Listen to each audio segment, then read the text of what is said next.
북한이 대규모 병력을 러시아에 파병했습니다. 돌려봐도 자기 동생이 있더라는 거예요. 친동생. 자기 친동생을 알아봤대요. 월남전에도 참전을 시킨 적이 있어요. 10만 명 파병됐어요. 그런 얘기가 있었거든요. 러시아군이 얼마나 부족하길래. 군대 입대한 초짜들을 보냈을 가능성이 높다. 북한의 권위적인 위신을 세우기 위해서라도 10대는 안 보냈을 것 같아요. 근데 뭐라도 얻는 게 있어야 되잖아요.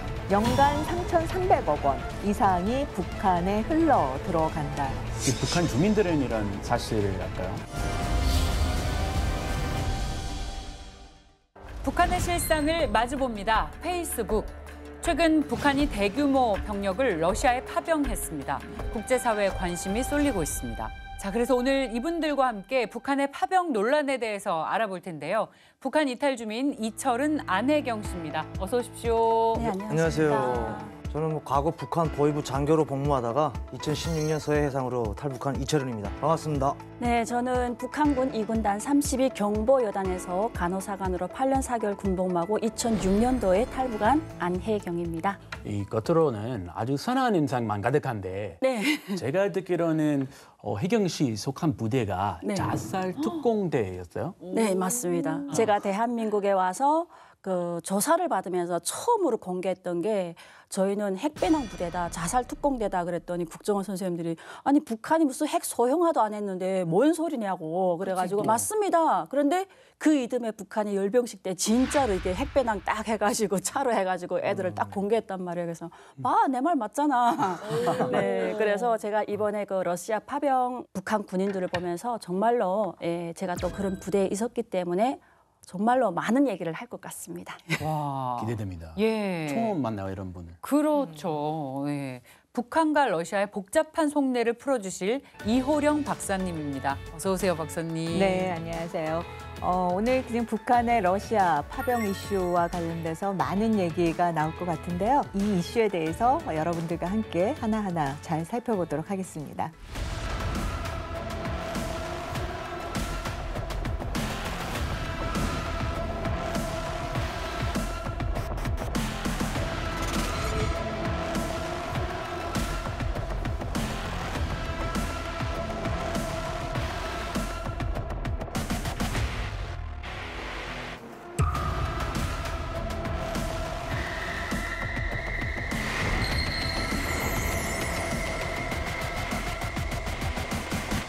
이 나토와 미국 국방부 등 북한의 파병에 신중한 입장을 보이던 국제사회가 잇따라 북한의 파병을 확인했다고 밝혔습니다.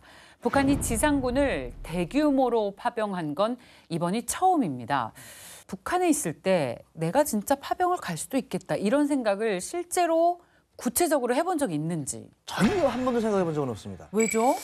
북한에서 뭐 김일성 때 김정일, 김정은 3대를 거쳐가면서 북한에서는 자위적 국방력을 강조했습니다. 그러면서 해외 군인들이 북한에 들어오지 못하게 하겠다. 그리고 들어와서 주둔하지 않게 하겠다.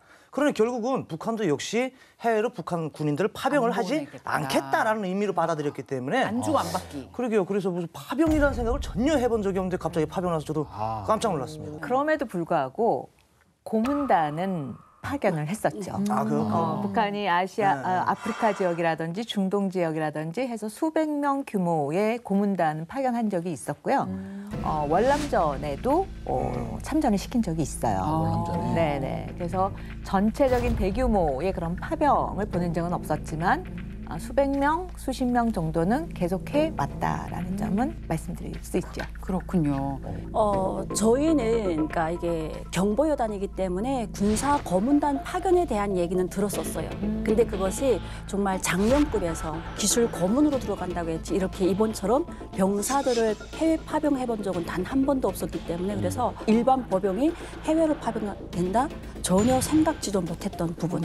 네. 와, 그렇습니다. 그동안의 흐름들을 보면은요, 김정은이 파병을 위한 밑그림을 계속 좀 착실하게 그리고 있었던 게 아닌가라는 생각이 듭니다. 그러면 이렇게 처음으로 파병해 간 북한군 병사들은 지금 어디에 머무르고 있는 것으로 보입니까, 박사님? 지금 보면 러시아에 파병된 북한군이 머무르는 곳으로 알려진 데는 일단 가장 가까운 데가 블라디보스톡이죠. 블라디보스톡에서 이제 가까운 우스리스크 군 기지 인근에서 이제 북한군 용도로 추정되는 대형 창고 건물이 한 10개가 새로 세워졌다라고 해요. 그러니까 일단 그쪽에 가서 훈련을 하고 그리고 전선 지역으로 이동해 갈 가능성이 높다라고 지금 평가들을 하고 있고요. 또 하나의 지금 평가는 요즘 계속 이례적으로 러시아와 북한과 그다음 블라디보스톡을 이렇게 잇는 비행기가 많이 왔다 갔다 하고 있다라는 점을 알 수가 있어요. 그래서 그거 관련돼서도 우리가 파병 그다음에 북한의 주요 간부들의 이동 행적이 저거와 같이 또 연동해서 생각해 볼 수가 있는 거죠. 저는 북한군이 이제 격전지에 배치된다라는 뭐 이런 소문도 있잖아요. 그러면 이들은 어떤 지역에 배치되나요? 북한이 가장 갈 수 있는 지역으로 생각되는 게 지금 쿠르스크 지역이라고 볼 수가 있는데 이 쿠르스크 지역은 맨 처음에 그 러시아가 우크라이나를 침공할 때는 특별 군사작전이라는 이름으로 전쟁이 아니다. 우리가 있던 땅 그냥 되찾으러 가는 거다. 러시아 민족이 많이 있는 그쪽이 우리 땅이다 해서 회복하러 가는 거다 해서 특별 군사작전으로 돈바스 지역을 갔었죠. 그래서 여기를 이제 침투를 하니까 우크라이나 입장에서는 러시아로부터 일방적인 침략을 받았는데 계속해서 이쪽이 우크라이나 땅이 이렇게 뺏기다가 올 여름에 8월에 우크라이나가 러시아 땅인 쿠르스크 지역을 탈환을 해요. 그러다 보니까 러시아 입장에서는 우크라이나 지역에 침략한 주요 전선에 많은 병력이 집중되어 있다가 여기 러시아 본토를 다시 되찾아야 되니까 여기에도 지금 군 병력이 이동이 되는 거죠. 그러니까 분산이 된 거죠. 그래서 쿠르스크 지역에서 영토를 방어하는 데 있어서 지금 많은 러시아 병사들이 죽어나가고 있어요. 근데 그래서 지금 여기를 적어도 방어하는 데는 10,000명 이상이 필요하다. 그러면 그 10,000명을 누가 채워줄 거냐? 바로 북한 병사가 채워줄 거다. 그래서 대부분 많이들 나오는 이야기가 그 러시아에 파병될 북한군의 규모는 우리 국정원 같은 경우에는 1,900명 정도가 연말까지 들어갈 거다. 그다음에 우크라이나의 젤렌스키 대통령 같은 경우는 12,000명이 들어올 것이다라는 부분을 이야기를 하고 있는 거죠. 이번에 미국 국방부 대변인이 우크라이나군이 미국 무기로 북한군 공격하는 데 제한이 없다고 하면서 합법적 공격 대상이다 경고했잖아요. 북한군은 여기서 대체 어떤 역할을 하는 건가요? 보면 이 전선에서 어떤 역할을 하게 될지는 뭐 나온 정보도 없죠. 그러나 이제 가능성을 열어놓고 생각을 해본다면 여기에 어떤 군대가 들어갔을까를 생각을 해본다면 일단은 이제 특수작전부대가 갔을 가능성이 높다. 특수부대에 해당되는 북한군 병력이 뭐 한 20만 정도 플러스 마이너스 정도가 되는데 그중에도 보면 경보병도 있고 산악부대 등도 있고 또 항공육전 해서 우리로 치면 공수부대도 있고 여러 부대가 있는 거죠. 그래서 그중에 아마 들어간 게 경보병 중심으로 들어가지 않았을까라는 생각을 해봅니다. 제가 우리 박사님 얘기를 들으면서 왜냐하면 북한의 특수작전군은 게릴라전이라고 해서 그 산악전이라든가 침투라든가 암살, 폭파 여기에 특화된 부대지 지상전에 특화된 부대는 아니란 말이죠. 그래서 북한에서도 싸움 잘하는 부대라고는 말은 하지만 실제 이렇게 지상전에 투입됐을 때 이들이 엄만히 자기 역할을 하겠는가. 평지보다. 네, 그렇죠. 그래서 그렇게 했을 때 싸움 잘하는 부대라고 자칭했던 자기들이 앞에 나갔던 전사들이 맥없이 무너지는 걸 보게 되면 정말로 이 사람들이 사기가 어디까지 떨어질 것인지에 대해서 그래서 정말로 많은 사상자가 나지 않을까라는 생각을 해봅니다. 지금 우크라이나에 나가 있는 북한군 대부분이 경보병일 가능성이 있다라고 박사님 말씀하셨는데 북한에서 경보병이 구체적으로 무슨 주특기가 주로 있나요? 그러니까 경보병의 역할이 일단 지상군이 침투하기 전에 먼저 들어가서 내부를 분산시키는 작전을 해요. 그래서 주요 역충지 타격하고 그리고 주요 인사들을 암살하고 이런 역할 그리고 대부대가 들어오는 길을 열어주는 게 이 사람들이 임무란 말이에요. 그래서 기본적으로 하는 게 게릴라전입니다. 네. 가볍게 네. 이렇게 치고 빠지는 게 그렇죠. 가벼울경 그런가요? 가별경. 오, 정말로 그냥 추측인데 잘 모르는데. 정확히 맞췄어요. 정확히 맞췄어요. 생각하면 네. 이렇게 시켰다가 빨리 암살하고 빨리 네. 귀신같이. 그래서 무기를 많이 갖고 가지 않는다라는 거죠. 그래서 빠르게 침투를 해서 거기를 교란 작전을 하고 빠지는데 목적이 있는 거죠. 저는 제일 궁금한 게 있는데 이 파병 나간 군인들, 뭐 파병인지 용병인지 모르겠지만 그 사람들의 이 커뮤니케이션이 어떻게 형성되는지. 네. 왜냐하면 러시아에서 분명히 군사지휘 체계에 따라서 러시아에서 지시를 줄 거 아니겠습니까? 북한에서 주는 건 아닐 거 아니에요. 예리한 질문. 네. 그건 도대체 어떻게 이 커뮤니케이션이 형성돼가지고 돌아가는지 그게 제일 궁금하거든요. 좋은 질문입니다. 네. 파병을 했는데 원활한 의사소통이 되지 않는다면 제대로 작전 수행이 안 되겠죠.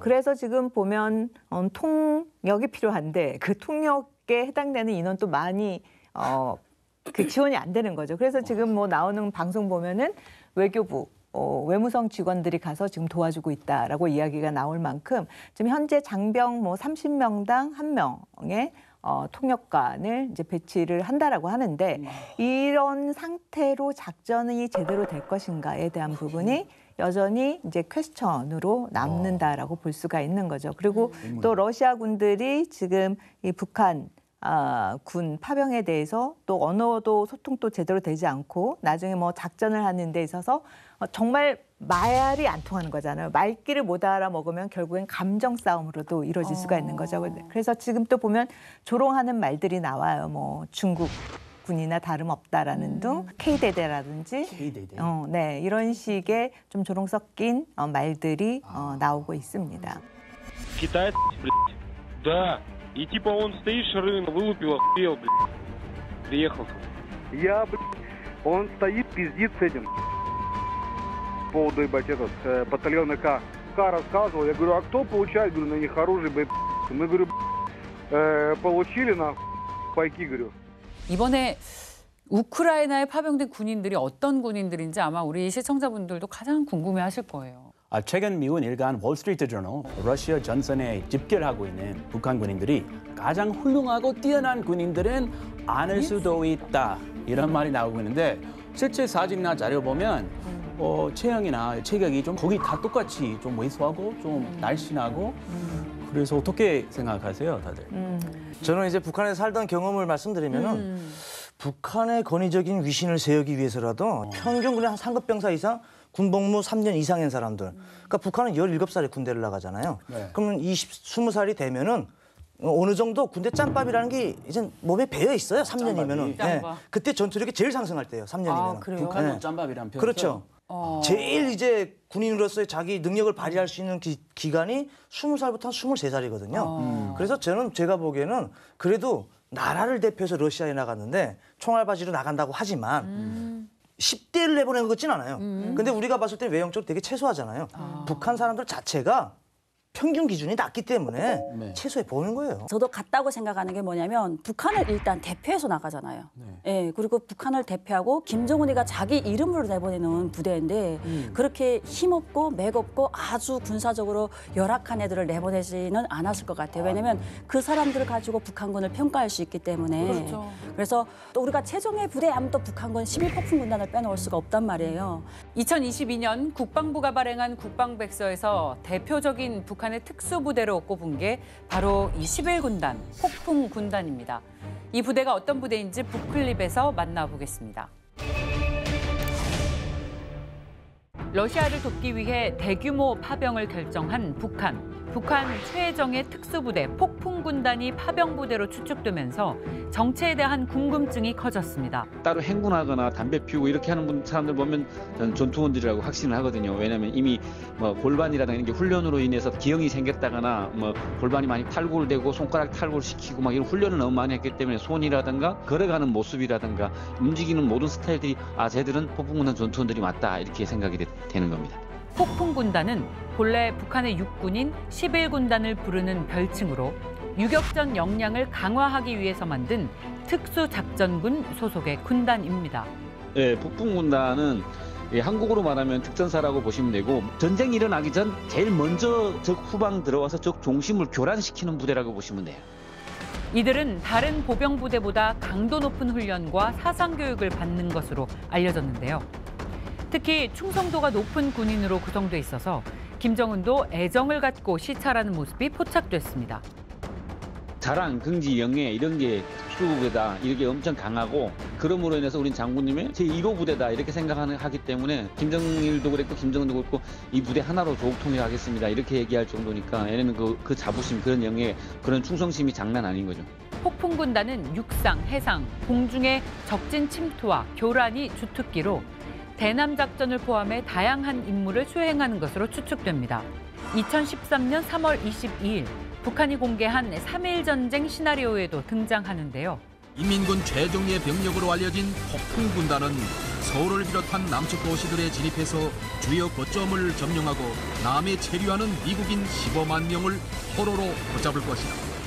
전쟁 초기에 후방 침투하여 한국에 체류 중인 미국인 15만 명을 인질로 잡는 주력 부대로 명시됩니다. 11군단은 1969년 1월 창설된 특수 8군단을 모체로 합니다. 알고 보니 이 군단은 1968년 1.21 청와대 습격 사건을 일으킨 124부대를 중심으로 만들어진 것이었는데요. 1968년 1월 북괴 124군 부대 소속 31인조 무장공비가 청와대 기습을 시도한 1.21 사태. 그 당시 생포된 무장공비 김신조. 그는 기자회견에서 북괴로부터 지령을 받고 난파된 사실을 자백하면서 북한에는 남한의 요인 암살을 목적으로 한 특수부대가 훈련을 받고 있음을 폭로했다. 2017년에 김정은의 지시로 특수작전군이라는 이름으로 여타 특수부대와 통합됩니다. 이에 따라 규모가 커지면서 전체 병력은 약 4만 명에서 8만 명 정도로 추정되는데요. 번개라 불리는 경보병 여단, 우뢰인 항공육전단, 벼락인 저격여단으로 편제돼 있습니다. 북한 특수부대의 성격은 한국 특전사와 비슷하지만 방식에 큰 차이가 있습니다. 경보병 부대는 말 그대로 경보병으로 적 후방에 도보로 침투해 교란 작전을 수행합니다. 항공육전병은 항공기로 적진 후방에 침투하는 공수부대인데요. 장갑차까지 낙하하는 러시아와 달리 북한은 비행기에서 내린 후엔 경보병으로서 움직입니다. 마지막으로 저격부대는 원거리에서 정밀 사격을 하는 스나이퍼가 아닌 후방 타격 전문 부대로 알려집니다. 전부 빠르게 치고 빠지라는 뜻에서 번개, 우뢰, 벼락의 별칭을 얻었습니다. 특수부대인 만큼 장비도 일반 병사와는 달라 보입니다. 국군의 디지털 전투복과 유사한 무늬의 현대식 군복을 입고 헬멧, 방탄복, 야간 투시경 등 개선된 장비를 장착한 모습이 포착됐습니다. 이는 특수부대를 필두로 현대전에 맞는 장비를 준비한 것으로 보입니다. 하지만 이들은 작전 수행만 하는 것이 아닙니다. 탈북과 밀수를 검열하고 심지어 국경경비대를 비롯한 단속기관을 감시하는 등 반국가 행위에 대한 단속도 수행하는 것으로 알려집니다. 하지만 여전히 폭풍군단의 역할에 대해선 베일에 쌓여 있습니다. 북한이 인간병기라 자랑하는 폭풍군단. 그들은 러시아 전선에서뿐만이 아니라 한반도 안보에서도 요주의 대상임을 잊지 말아야 합니다. 영상을 보니까 예전에 저희랑 같이 훈련하던 그 모습이 아직도 생생한데 이게 무력부에서 한 번씩 종합 강평이라고 해서 훈련을 받아요. 우리가 각 군단 저격 경보해서 11폭풍군단까지 다 모여서 그 항해도 곡산에 무력부 종합 훈련장이 있거든요. 여기서 일체 사격부터 시작해서 고공낙하 다 하는데 보게 되면 같은 경보라고는 하지만 다른 군단에 들어간 경보보다는 신체 조건도 좋고 그리고 아이들이 정신 상태도 우리보다 많이 다르거든요. 여기서 정신이 좋다는 게 우리식으로 해석하면 멘탈이 강하다, 강직하다는데 네, 맞아요. 맞아요? 네, 전투정치. 강멘탈. 당성이 강하다, 충성심이 높다 이런 게 아니고 충성도 거기 포함됩니다. 그래서 북한은 전투정치라고 얘기를 해요. 전투정치. 그게 뭐죠? 정신적으로도 그리고 육체적으로도 준비된 군인만이 자기들이 군대라는 거죠. 네. 그래서 이번에 그 김정은이 9월, 10월에 특수부대를 방문을 하지 않습니까? 거기에서 재밌는 게 뭐냐면 굉장히 정신 전력 강화를 강조를 하고 있어요. 특수부대에게. 네. 특수부대 그건 굉장히 기본임에도 불구하고 그거를 다시 한번 정치 사상, 정치 군사 교양 강조를 했다라는 점에서 우리가 좀 더 눈여겨봐야 될 대목이 아닐까. 내보내기 전에 또 그런 맥락도 없지 않아 있지 않나라는 생각이 또 듭니다. 김정은이 이번에 파병하기 전에 경호 부대원들 데리고 왜 특수부대 쇼 했었잖아요. 그때 시찰 갔던 부대가 폭풍 부대가 아니었나라는 합리적인 의심이 듭니다만. 맞는 것 같아요. 근데 그거를 왜 보여주냐면 우리가 이렇게 싸움 잘하는 군대를 가지고 있다. 그런데 이번 전쟁에 투입할 거야. 미리. 예, 그런 걸 미리 짜가지고 보여주고. 그래서 저는 그거를 했을 것 같고. 폭풍군단, 11군단이면 이제 그냥 쉽게 북한을 대표하는 특수부대다라고 보시면 됩니다. 그렇죠. 그러다 보니까 이제 북한에서 폭풍군단이 들어온다고 하니까 네네네. 그래서 우크라이나에서도 역시 또 그 사전 대비를 하고 있다고 합니다. 우크라이나 전쟁 상황 공유 안에 친러시아 SNS 계정이 있는데 네. 북한군 만났을 때 해야 할 말 딱 정리한 그런 사진이 공개했어요. 궁금하다. 여기 보시면 네. 나와요. 지도에 보여줘. 부상 있어? 배고파? 우크라이나 군에 포로로 잡혔어. 이거 배워. 그리고 지시대로 하라오. 도망가지 마라오. 어때요? 도망가지 말라? 이렇게. 그럼 이거 아니에요? 도망가지 말라 이거예요? 그러니까 이게 지역마다 또 사투리가 있으니까 한북도 쪽에서는 이제 도망가지 말라 뭐 이딴 식으로 막 이렇게 하고 저희 쪽에서는 도망가지 말라 딱 이렇게 하지. 뭐야 좀 멋있게 얘기한다. 자기 고향이라고. 함경도를 말을 이상하게 하는 거 아니에요? 아니, 제가 함경도 지역 말을 잘 몰라요. 함경도는 도망가지 말라 이러지. 그래 맞아요. 미국 스타일. Don't run away. 박사님께 이런 거 부탁드려도 되나? 한국 스타일로는 가지 마. 한국은 도망가지 말라라는 말을 할 이유가 없죠. 야 이거 너무 우문현답. 정말 제가 부끄럽습니다, 여러분.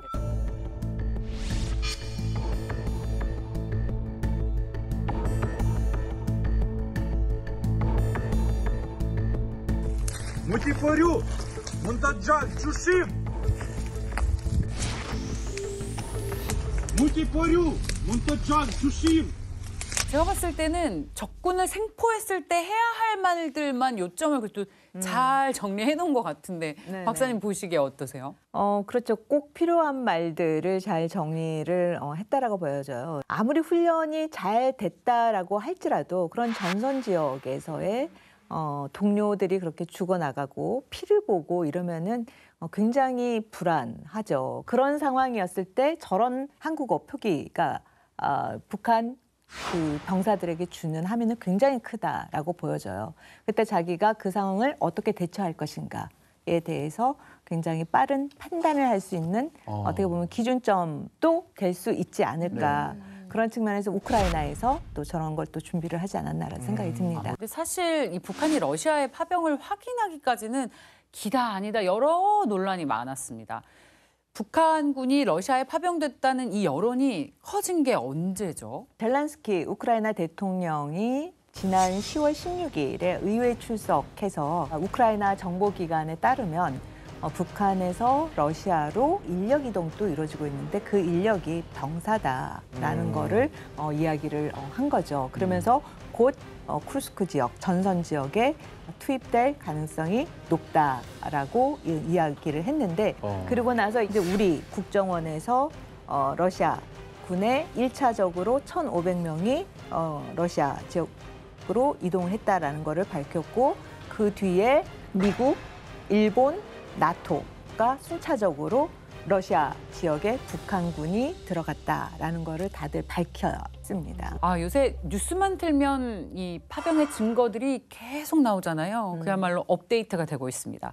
북한의 러시아 파병 차고 넘치는 증거들이 수두룩했는데 자, 사진을 한번 볼까요? 지금 저거가 국정원이 그 증거로 제시한 자료인데요. 청진 함흥 무수단 인근 지역에서 러시아 태평양 함대 소속 상륙하가 호위함이 북한군 1,500명을 이송 완료한 그 정황으로 보여지는 사진이에요.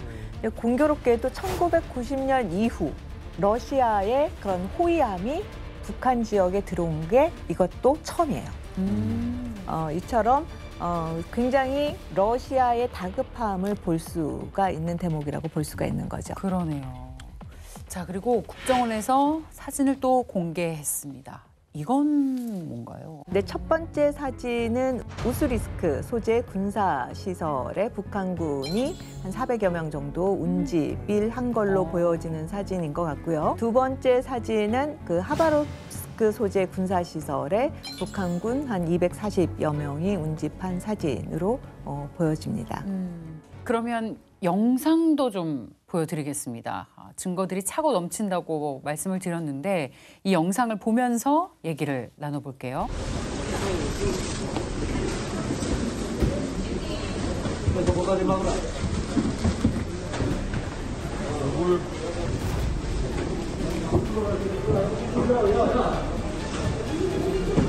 저는 저 영상을 그냥 정말 너무 안 됐다라고 봤는데 제가 어제 인제 쪽에 출장 갔다가 그 친구가 그러는 거 언니 내 아는 언니가 저 영상을 엄청나게 수없이 돌려봤대. 그래서 왜 그랬더니 그걸 왜 돌려보냐? 그랬더니 아니 거기 돌려봐도 자기 동생이 있더라는 거예요. 친동생. 자기 친동생을 알아봤대요. 거기 나온 영상에 그래갖고 올해 1월 달에 엄마랑 통화를 했는데 예, 동생이 군대 나갔다고. 그래서 동생이 군대 나갔는데 계속 전화 온대요. 돈을 보내줘야 거기서 먹고 산다고. 그래서 네가 좀 누나가 좀 여기서 좀 도와달라 했는데 그 동생을 여기서 봤다라는 거예요. 분명히 봐도 돌려봐도 자기 동생이라는 거예요. 그 친구분은 마음이 굉장히 그러니까요. 그래서 난 그 말 들으니까 남일 같지 않잖아요. 그러네요. 우리가. 그 어린 아이가. 말도 뭐 선명하게 들려가요. 저건 오리발 못 내밀 같던데 내밀더만. 또 북한은 대단해.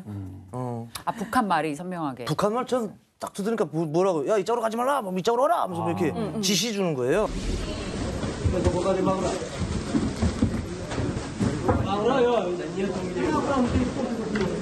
다 들리더라고요. 맞아. 나도 영어 가끔 들려요. 가끔 쏙쏙 들어와요. 근데 그 군복 다 나눠주려면은 사이즈 알아야 되잖아요. 뭐 빅 사이즈인지 뭐 몇인지.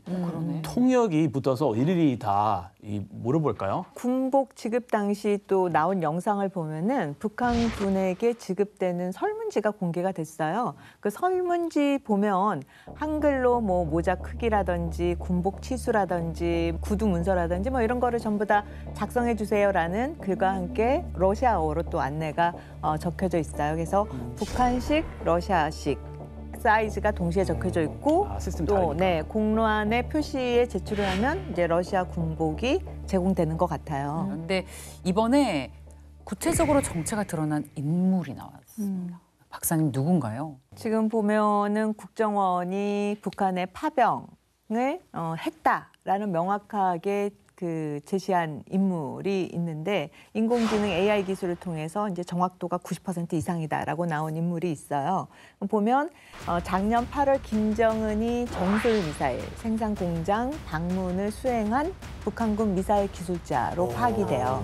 그러면 결국에는 북한이 주요 무기를 지원하는 데 있어서 작년에 북한이 지금 보면 우크라이나 전쟁에서 사용된 미사일로 나오는 게 KN-23이잖아요. 그 미사일과 관련된 인물이 이미 러시아에 파견되어 있다라는 거를 잘 알 수가 있고요.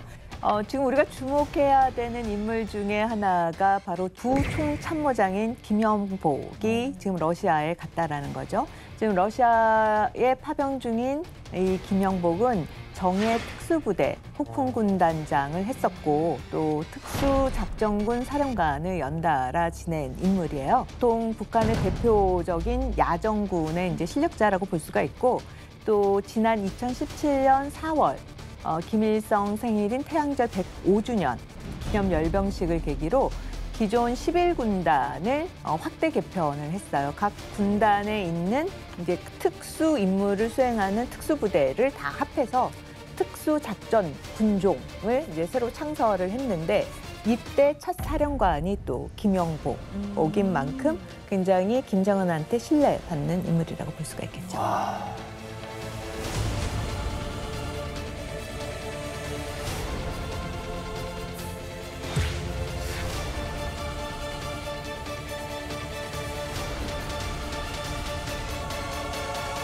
되게 근데 궁금한데 북한에서 뭐 그런 일반 군인들 가는 것까지는 글쎄 뭐 그렇다 치는데 그 정도의 파워가 있는 장교들도 가고 장성들도 가지 않았습니까? 그러면 북한군 파병이 건너갈 정도라면은 도대체 북한군은 얼마나 인원을 러시아에 보내겠는지 그것도 저는 궁금하거든요. 지금 보면 뭐 1차로 1,500명을 보냈다. 그리고 2차, 3차 계속 돼서 올 연말까지 12월까지는 우리 국정 같은 경우에는 1,900명이 될 거다. 만 명? 네, 10,000명이 넘을 거다 하고 이야기를 하고 있고 젤란스키 대통령 같은 경우에는 12,000명이 될 거다. 근데 이게 기준이 올 연말이라는 거죠. 네. 그러면 내년이 되면 더 증대가 될 수가 있다라는 거죠. 야, 근데 10,000명이라는 숫자가 딱 와닿진 않거든요. 어느 정도 숫자예요? 북한에서 한 개 중대 인원이 보통 90에서 120명 정도 되거든요. 네, 그러면 북한은 거의 333 체계예요. 333. 세 개가 합쳐지면 한 개 소대가 되고 세 개가 또 합쳐지면 한 개 중대가 되고 이런 식으로 되어 있거든요.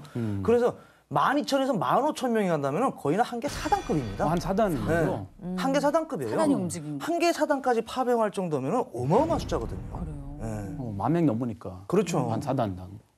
북한은 이런 파병의 증거들에 대해서 어떤 반응을 보이고 있는지 궁금합니다.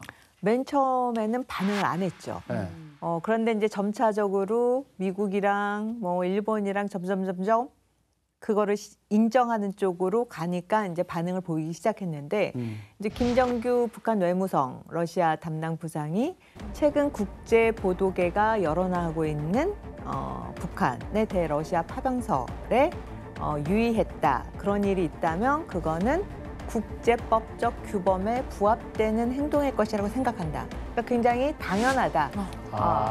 사실상 시인을 한 거죠. 불법 아니다. 국제법적 규범에 부합되는 행동이다라는 건 뭘 의미하냐면 북한과 러시아가 지난 6월에 새로운 전략적 포괄적 동맹을 맺었죠. 거기에 보면은 제4조를 보면 UN 헌장 51조에 기반해서라는 이야기가 나오거든요. 그러면 그 말이 바로 지금 저 말인 거예요.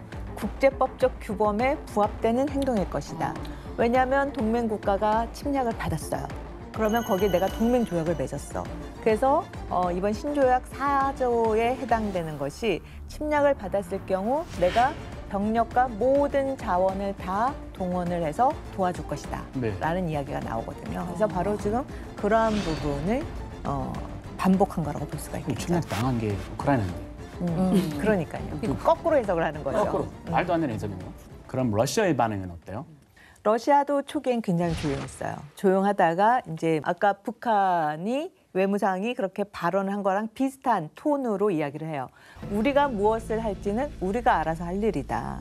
그러면서 북한과 러시아 조약에서 한쪽이 공격을 받아서 전쟁 상태에 처할 경우 다른 쪽이 지체 없이 군사적 및 기타 원조를 제공한다 해서 신조약 4조에 해당되는 내용을 다시 한번 강조를 한 거죠. 진짜 푸틴하고 김정은이하고 끈끈한 우정을 볼 수 있는 아주 그런 조약이네요. 제가 보니까 친구야 나 바빠 하면 확 뛰어와가지고 그래 하면서 도와주고 야 아주 그냥 러시아는 왜 북한 병력을 그렇게 절실하게 원하는 걸까요? 러시아군이 얼마나 부족하길래 네. 제가 듣기로는 60만 명이나 죽었다고 들었는데 맞아요. 지금 보면 러시아 우크라이나 전쟁이 거의 뭐 3년이 넘어갈 정도니까 러시아 피해도 크고 우크라이나 피해도 굉장히 큰 거죠. 그러니까 러시아는 심각한 병력 부족 현상을 겪을 뿐만 아니라 거기에 다시 자기네들이 징집이 돼서 가고 싶어 하지 않는 거죠. 그러니까 대부분 전부 다 도망을 가려고 하고 징집을 당하지 않으려고 이제 머리를 쓰는 거죠. 그래서 탈영과 병력 기피로 입건된 사건이 지금 10,000건 이상이 되고 당연히 우크라이나 전선에 가면 죽을 것이라는 생각이 굉장히 러시아 젊은이들 머릿속에도 굉장히 높다라는 거죠. 그렇죠. 이 얼마나 젊은 사람들이 도망을 많이 갔으면 군 징집 대상자는 여권을 아예 뺏어버려요. 압수를 해버린다고 합니다. 도망 못 가게. 얼마나 다급하면 그러겠어요. 얼마나 다급하면. 북한군도 심지어 있는 병력도 쥐어짜가지고 연령대를 높였다면서요, 징집 연령을.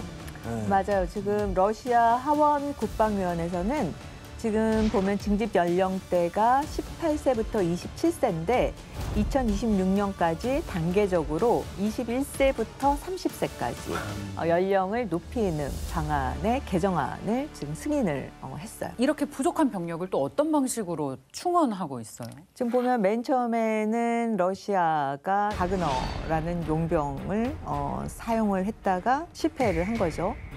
그리고 나서 러시아 제수 제수를 이제 동원을 하고 있는 상황이고 지금 수만 명의 남성 제수들을 이제 동원을 했는데도 이것도 모자라서 이제 여성 제수도 투입을 하고 있어요. 그래서 러시아 전역의 약 40개 교도소에서 징집에 동의한 여성 제수들이 400명에 달한다라고 해요. 근데 땅에 있는 게 낫죠. 뭐 러시아도 병력이 부족하겠지만 우크라이나도 마찬가지한 상황 아니겠습니까? 그래서 우크라이나도 이제 모병관들이 수도 키우에 진짜 번화가를 습격해가지고 그 영상이 났잖아요. 저도 그거 보니까 참 좀 진짜 안타깝더라고요.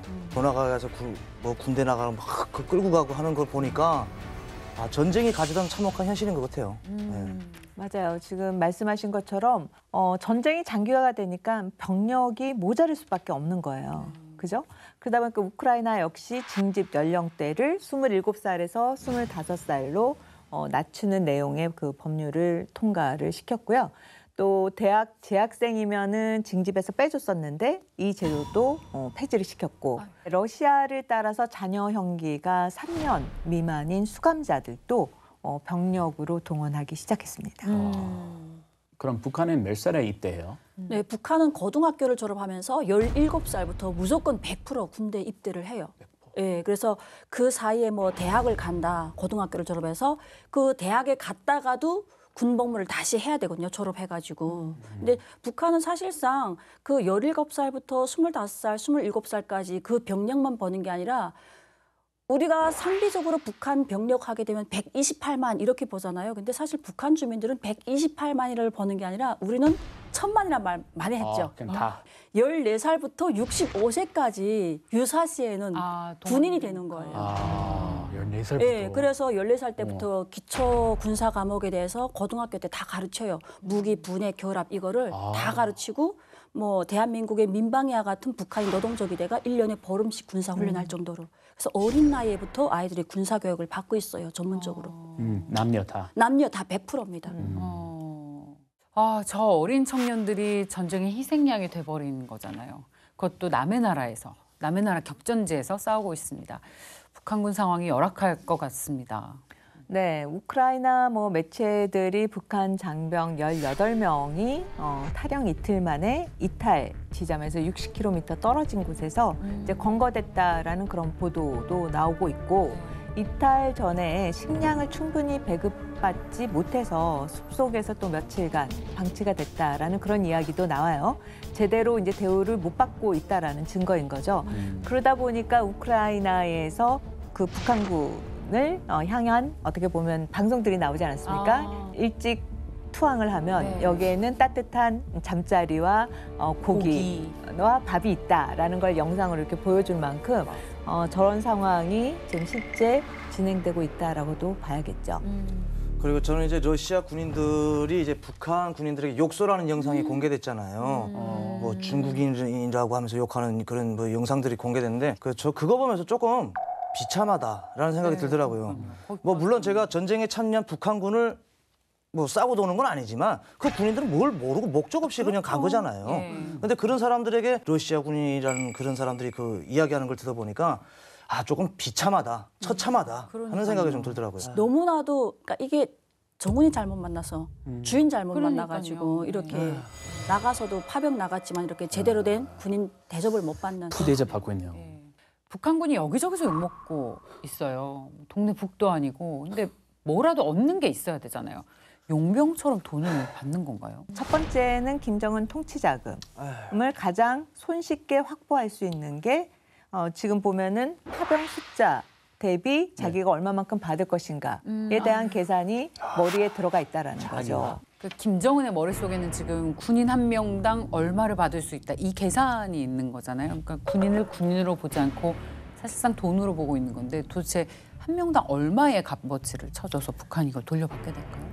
물론 달러로 받진 않겠지만 달러로 치면 1인당 한 2,000달러 정도 수준이라고 볼 수가 있다면 한 명당 한 달인 거죠, 한 달. 한 달에? 네네, 한 달에 2,000달러. 그러면 하나로 276만 원 정도? 그러면 10,000명이 파병된다면 한 달에 2천만 달러, 276억 원.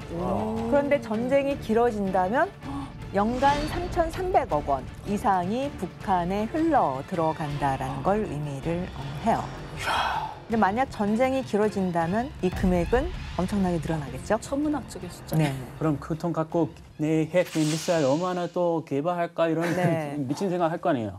뿐만 아니라 그 계기에 북한이 만든 신형 무기들 지금 보면 굉장히 정확도나 이런 게 떨어지잖아요. 거기 가서 실제로 쓰면서 테스트하면서 정확도를 높일 수 있는 그 테스트의 기간으로도 확보를 할 수가 있는 거죠.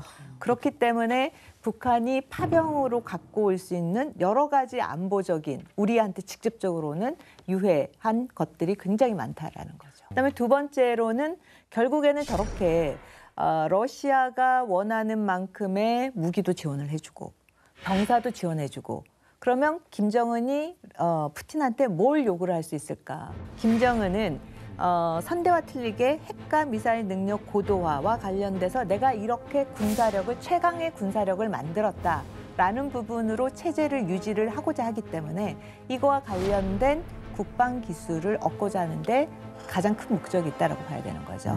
그래서 이제 우리가 국제사회가 우려하는 게 바로 이 지점인 거죠.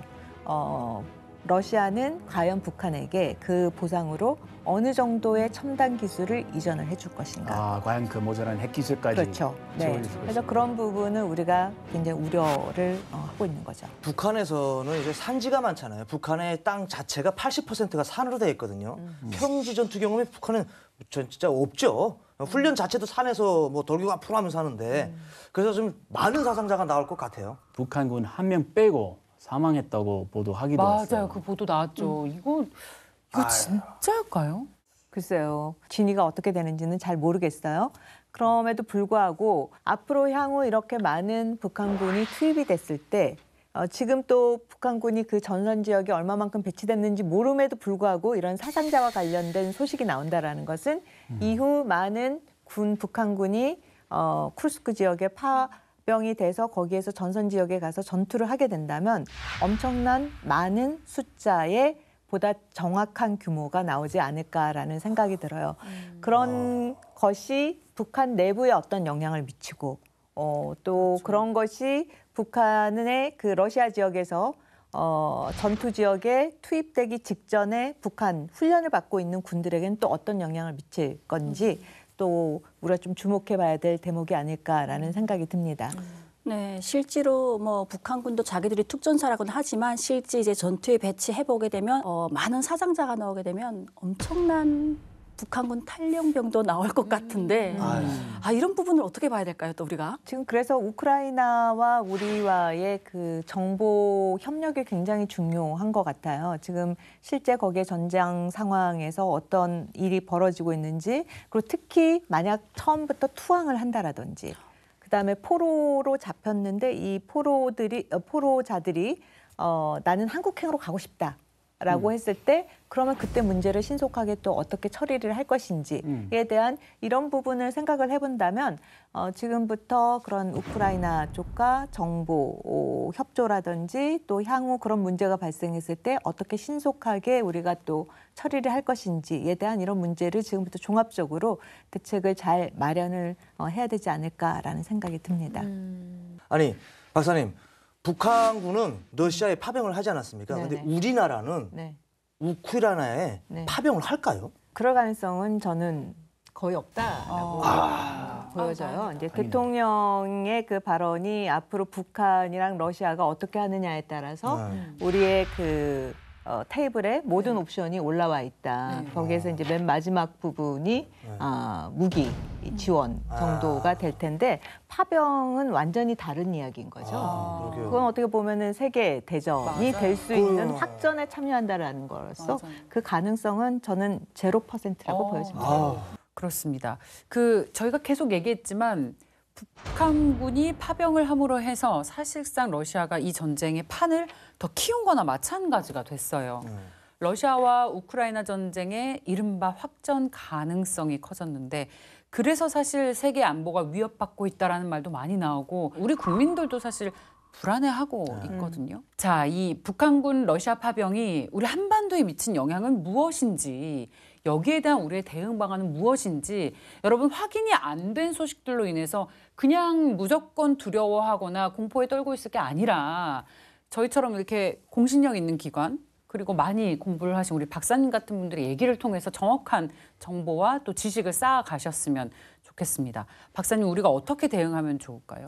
가장 중요한 건 동요하지 않은 우리 군의 강력한 대비태세 강화. 이게 정답인 것 같아요. 북한군이 파병을 한다라고 했을 때 많은 병사가 나가면 나갈수록 북한 내부적으로도 굉장히 두려운 거죠. 혹시나 한반도 상황이 위기로 됐을 때 전쟁이 발생을 하게 된다면 오히려 북한 입장에서는 더 취약한 환경이 된다라는 그러한 공포심이 더 커질 거라고 보여져요.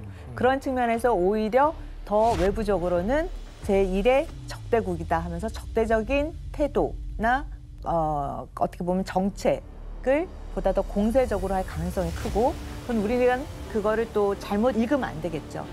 그래서 그런 측면에서 북한은 지금 당분간은 보다 더 공세적인 입장을 취하는데 그것이 위기가 고조가 돼서 정말 남북 간의 불안정성을 고조시키는 쪽으로 가려고 하지는 북한이 더 원하지 않는다라는 점을 생각을 해보시고 그리고 거기에 대한 그러면 우리의 대응이랑 태도는 어떻게 해야 되는지에 대한 그 준비 자세를 생각한다면 우리 군이 지금까지 해왔던 대로 철저한 대비, 태세와 북한이 향후 취할 수 있는 전략적인 선택이라든지 방안이라든지 그리고 이후 북한이 러시아로부터 그런 기술을 이전을 받는다라고 가정을 했을 때 그때 벌어질 수 있는 상황에 대비한 우리의 또 대응 방안, 강구라든지 이런 거를 종합적으로 잘 준비를 하면 되지 않을까라는 생각이 듭니다. 자, 북한군의 러시아 파병은 북한 정권이 북한 병사들과 가족들의 기본적인 인권과 권리를 빼앗는 과정을 여실히 드러내고 있습니다. 북한 정권이 더 이상 무고한 희생을 멈추길 바랍니다. 북한의 실상을 마주보는 시간 페이스북은 여기까지입니다. 다음 주 새로운 이야기로 돌아오겠습니다. 고맙습니다.